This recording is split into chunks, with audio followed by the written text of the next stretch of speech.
शुभेच्छा व्यक्त करतो। आणि गेल्या 10 दिवसांपासून जालना शहरातील खाजगी गणपती असेल, सार्वजनिक गणेश मंडळ असतील, अतिशय आनंदाच्या वातावरणामध्ये 10 दिवस जालना शहरातले पार पडले। परंतु आज विसर्जनाचा दिवस आहे आणि या ठिकाणी प्रत्येकजण माझ्या घरातला गणपती अगोदर त्या ठिकाणी विसर्जन झालं पाहिजे अशा हेतून त्या ठिकाणी गर्दी करत असते। परंतु माझी संपूर्ण जनतेला आव्हान आहे, विनंती आहे की आपला गणपती आणल्याच्या नंतर या ठिकाणी अतिशय चांगल्या पद्धतीनं महानगरपालिकेच्या वतीनं, पोलीस प्रशासनाच्या वतीनं आणि जिल्हाधिकारी कार्यालयाच्या वतीनं आणि बरेचसे जवान या ठिकाणी उभे केलेले आहेत, त्यांच्या मार्फत त्यांच्या वतीनं तुम्ही या ठिकाणी गणपती दिला पाहिजे आणि आपल्या गणपतीचं विसर्जन त्यांच्या हस्ते त्या ठिकाणी करून घेतलं पाहिजे। यावर्षी गणेश महासंघाच्या वतीनं आज यावर्षीचे अध्यक्ष अशोकांना पांगारकर चांगला चोख बंदोबस्त 10 दिवस पोलीस प्रशासन, गणेश महासंघ आणि गणेश मंडळाचे सर्व पदाधिकारी यांच्यामध्ये समन्वय ठेवला म्हणून चांगल्या पद्धतीने गणपती या ठिकाणी झाले। आणि आज आम्ही या ठिकाणी गणेश विसर्जनास्थळाची पाहणी केली।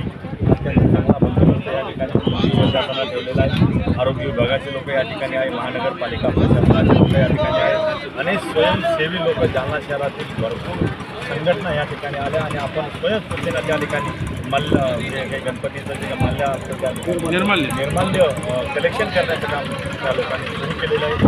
त्यांच्या कार्याला सुद्धा या ठिकाणी सलाम करतो। आणि आज भारतीय जनता पार्टीच्या वतीनं आम्ही मोठी बागेजवळ जे काही जालना शहरातले गणेश मंडळ येतील त्या संपूर्ण गणेश मंडळांचा हार, शाल आणि श्रीफळ देऊन त्या ठिकाणी आम्ही सत्कार करतो। आबा, दरवर्षी एक जीवरक्षक दल या ठिकाणी असतं, प्रकरण करण्यात येतं, यावर्षी ते जीवरक्षक दल दिसत नाही। यावर्षी ह्या ठिकाणी जे काही जीवरक्षक दल काम करत असतं निश्चितच महानगरपालिकेच्या ही शासनाची जबाबदारी आहे आणि शासनाच्या वतीनं त्या ठिकाणी या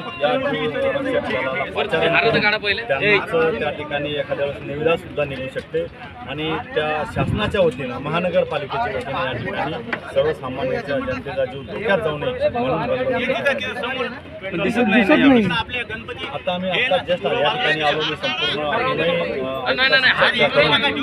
जिल्हाधिकाऱ्यांशी चर्चा करून, साहेबांशी चर्चा करून व आजचं काय नियोजन असणार आहे त्या संदर्भात आम्ही त्यांच्याशी चर्चा करणार। अशी सुद्धा चर्चा आहे की रात्री त्यांना हाकलून देण्यात आलेलं आहे।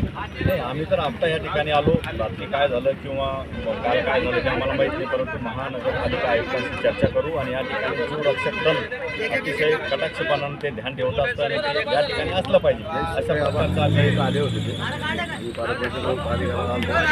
ते आलेले होते दिसत होते।